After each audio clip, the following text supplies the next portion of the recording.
So OpenAI just dropped a new model, OpenAI O1, and it does seem to be a dramatic leap from what the cutting edge or state-of-the-art LLMs can do before it. So let's see what it's all about. And before we even get into this, I want to share how I usually approach these kinds of things. I usually try to take emotions out of the equation. My goal is always just to determine what the truth is. Now, in the past, I've given opinions where I've kind of felt like things were overhyped. And so I recognize that that's kind of my bias, but that's not what I'm trying to do. Like when I'm seeing this announcement and looking at the results, my goal isn't necessarily to dismiss it. Who knows? Maybe this is it. Maybe this is over, like coding is done. And, of course, if coding is done, probably a lot more other things are done. And if a lot more other things are done, that's going to have a crazy societal impact that I don't think anybody is preparing for, maybe. But again, like that's a possibility. It's always a possibility. Anything is a possibility. There could be a nuclear war tomorrow.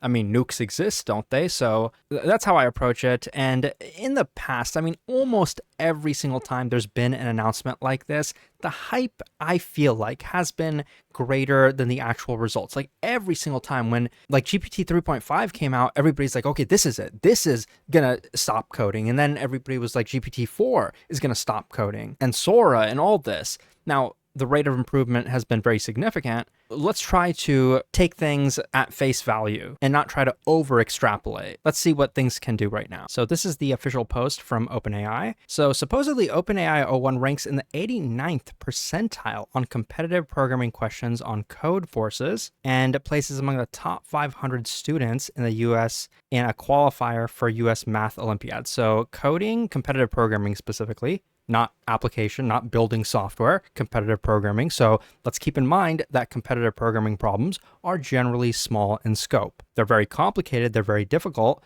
and quite frankly, I think code like O1, given this percentile, it's probably better than me at LeetCode or, competitive programming style questions. So that's very, very significant. Am I going to be out of a job? It also seems to be very good at physics at the PhD level. Now, a lot of these benchmarks and like those kind of data points, I don't think they tell the entire story. So I want to try to take a closer look. Obviously, I think this is a significant leap. So it looks like the accuracy is improving as the amount of time spent training it improved. Test time, which I believe is the amount of time that this model actually gets to run. So if I understand correctly, this model actually is a lot slower at like answering prompts than the current models. And that's because internally it has sort of a dialogue. So it's kind of like having a conversation with itself. And so that's very expensive. But keep in mind that these look linear, but this is log scale. What that means is if you were to scale it normally, it would look like it's plateauing. I don't know why specifically they wanted to make it log scale, but it would look like a plateau. So taking a look at the benchmarks, it seems to be head and shoulders, like not even close compared to GPT-4o. It's way better. So there's two versions of it, O1 and O1 Preview. I believe O1 Preview is the only one available right now. I actually don't have access to it, but O1 is not released, but it's better at math, like leaps and bounds better at math, better at competitive programming, and even better at PhD level science questions. Again, what does that mean? Just to quickly take a look. Down here at the appendix, you can see that the Code Forces rating was about 1673 with O1. With the O1 Preview, it's way worse, and GPT-4o is about 800. So let's see, what is that rating? What does that mean? So on the Code Forces leaderboard here, you can see that among users that participated in the last 6 months, so it looks like about 10,000 people have a rating equal to or better than O1. So the biggest question in my mind is, when they say O1 has a ranking of this, that must mean it participated in contests where it could not see the solution of the problem. So I'm editing this part in because I took a closer look and it says, finally, we simulated competitive programming contests hosted by Code Forces. And so by that, I still wonder, well, did it have access to, because when people submit on Code Forces, I do believe those solutions are public on the website after a contest. So if they're simulating past contests, it's not really the same as saying that it has that ELO ranking, because it literally can see other people's solutions. I'm not saying it necessarily copied them but I'm still kind of confused by this part. And I believe this is actually separate from the O1 model. So this was a specialized model, and it actually had an ELO ranking of 1800. Human preference evaluation. So basically, did people prefer O1 preview versus GPT-4o? Again, O1 preview isn't the best one, but it seems like O1 preview does win out in the technical categories. So for computer programming, data analysis, and math specifically seems to be the biggest one. But I'm kind of surprised by how small that margin is with programming. For text and personal writing, it does seem to be worse. So let's watch a video about it making a video game, because I have some analogies about this one. So I want to see what it can do. I want to show an example of a coding prompt that O1 Preview is able to do, but previous models might struggle with. And the coding prompt is to write the code for a very simple video game called Squirrel Finder. And the reason O1 Preview is better at doing prompts like this is when it wants to write a piece of code, it thinks before giving the final answer. So it can use the thinking process to plan out the structure of the code, make sure it fits the constraints. So let's try pasting this in. And to give it, let's see what it does. It sounds like it's a relatively simple game. I believe Pygame is like a 2D graphics engine. Of the prompt. The game Squirrel Finder basically has a koala that you can move using the arrow keys. Strawberries spawn every second and they bounce around, and you want to avoid the strawberries. After 3 seconds, a squirrel icon comes up, and you want to find the squirrel to win. And there are a few other instructions like putting OpenAI in the game screen and displaying instructions before the game starts, etc. So first you can see that the model thought for 21 seconds before giving the final answer. And you can see that during its thinking process, it is gathering details on the game's layout, mapping out the instructions, setting up the screen, etc. And so here's the code that it gave. So you see there's instructions, and let's try to play the game. But oops, this time I was hit by a strawberry. Let's try again.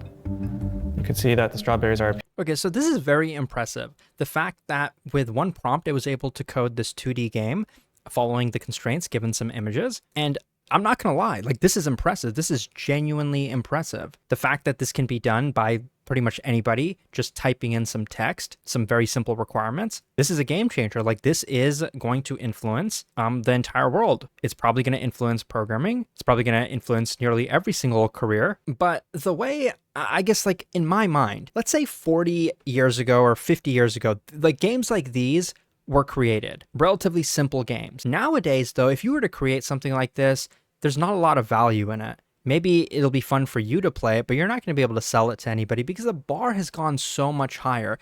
40 years ago, coding something like this was very difficult. And then, you know, maybe decades passed and it became a lot easier because, like, we have higher level programming languages, we have libraries that are available. So this layer of abstraction made everything so much easier. You don't have to keep reinventing everything from scratch. Now, from the perspective of abstraction, everything's an abstraction. This mouse over here, it's an abstraction. If I had to, like, recreate the mouse, it would be difficult. Nobody fully understands what's going on at every single layer of abstraction. Even the universe itself is abstraction. At the most fundamental layer, you have logic and math, and then on top of that is physics. On top of that is chemistry. On top of that is biology. And then, you know, psychology and sociology, like human nature, just all kinds of things like that. Of course, we don't understand all of those. That's why, like, medical diagnosis and things like that are very difficult. So my question is, now that this stuff is undeniably getting so much better,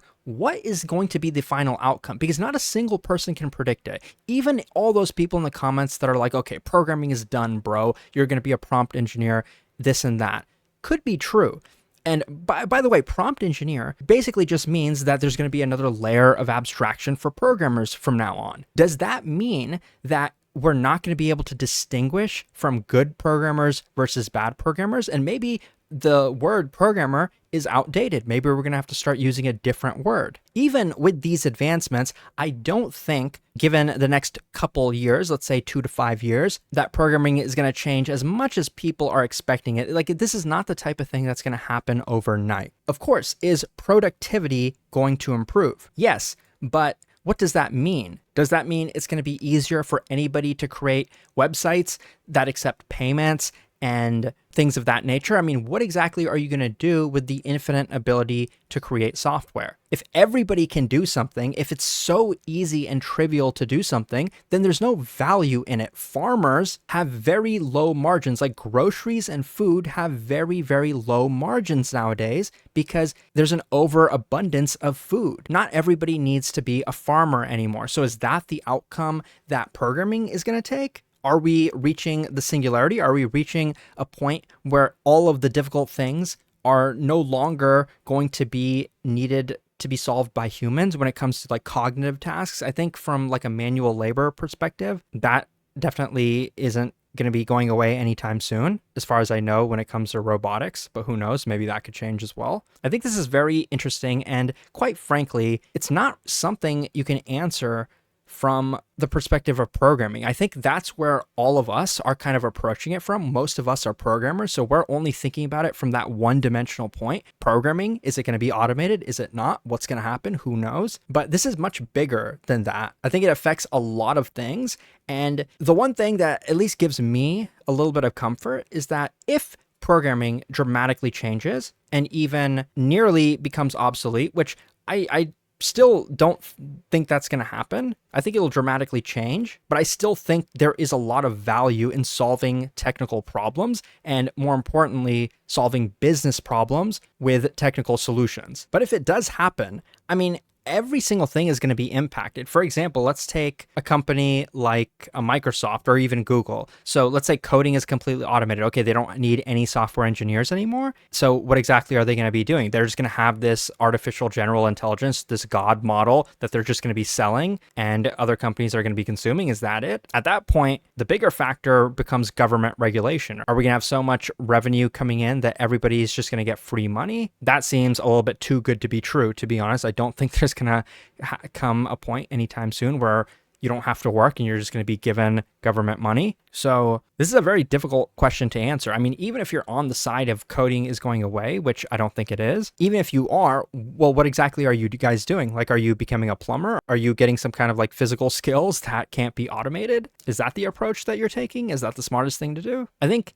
over the last 20 years, 30 years, 40 years, there's already been a lot of dramatic improvements that had you been looking back in time, you would have thought that they would have automated a lot of jobs. For example, like higher level programming languages. You would have thought we're not going to need as many programmers. Cloud providers, for example, you're not going to need as many programmers now that we have cloud tools that can abstract a lot of things away from us. And they do, but they also create new problems. Today, it's so much easier to create valuable software than it ever has been in the past. But I believe that there's more programmers today than there has pretty much ever been. The future is nearly impossible to predict, no matter who you are. Let's watch one last video from Scott Wu, the Devon AI person. Let's see what he has to say. It takes a lot of effort to build code that runs consistently and works very well, right? And I think the thing that's really, really exciting now is every human is going to be able to build way more. And there's so much more to build. And that's what gets me really excited. That's very interesting. So every human is going to be able to build. It sounds like what he's saying is that this is going to be a tool, an abstraction for anybody. We got to a point where I believe the first early programmers, they were mathematicians. And then people don't have to be mathematicians as time progressed to do programming. We have higher level languages. And so now he's saying that you don't even have to be a technical person to do programming. You just kind of give the English commands. But where exactly does the value come from? I mean, okay, everybody can create valuable software. So why would I pay for somebody else's software when I could just prompt an LLM to create my own? Why would I go into the App Store and pay for an app that somebody coded with an LLM with English prompts when I could just code it myself with English prompts? I could clone their app. I mean, cloning apps has never been easier, guys. We just use O1. So I think that's the fact that I never hear kind of discussed. Yeah, I'm Scott Wu. I'm the CEO and co-founder at Cognition. The thing that's interesting about programming is that it's changed in shape like over and over the last 50 years. Programming used to be punch cards, and people used to, that was how it was first done, right? Along the way, there were all these different technologies, the internet and cloud and mobile and so on. I'd say as a whole, it's only gotten easier to produce code and to produce real programs. Being able to write code out line by line is one thing. but also being able to understand and interpret logs, being able to navigate and run commands that actually, affect the real world is a big part of programming. This new model O1 is really able to process and make decisions in a more human-like way. So he's kind of just saying a lot without really saying much. I guess I should explain what Devon is and stuff from the beginning. Yeah. Okay, cool. Yeah, so, at Cognition AI, we're building Devon, the first fully autonomous software agent. And, what that means is that Devon is able to go and build tasks. So this is pretty much a marketing video. They're not really saying much, to be honest. I don't. To run those out of the box and break down this particular piece of text and understand what the sentiment is. And so first, Devon will make a plan of how it plans to approach this problem. Yeah, and so here, it had some trouble fetching it from the browser. And so then instead it decided to go and go through the API and fetch the tweet that way, right? Okay, so basically he said it had a problem and it was able to like self-diagnose the issue that it was having, or that was not very useful. Once again, the question becomes, it's going to continue to improve. How quickly is it going to improve? Is it going to plateau? Is it not going to plateau? At this point, it is going to continue to improve, I believe. And I think I see a lot of people say that, okay, well, if it can solve competitive programming problems, if it can solve leak code problems, well, is the leak code interview going away? Is programming going away? Well, first of all, we can already solve coding interview problems. You guys realize that the vast majority of questions that are asked by these companies are questions that already have solutions on the web. Like if you just Google the question, you'll see the answer somewhere. You can just copy and paste it. And if you want to do that, you don't really need to use O1. I'm saving you time. Just Google the question. Like that's already been a thing. There's company tagged questions for a reason. So I think, this is very interesting. The technology is so good right now. Why does this person have a job? Why does he even need to work? Why doesn't he just have the models do it? So obviously the technology isn't there yet, but people will say that, well, it's getting there. It'll get there. Well, once it gets there, what's this person going to do? Are they still going to hire engineers? Are they just going to have the technology do all of it? Is somebody going to maintain the technology? Is the technology just going to be an abstraction layer? Who the hell knows?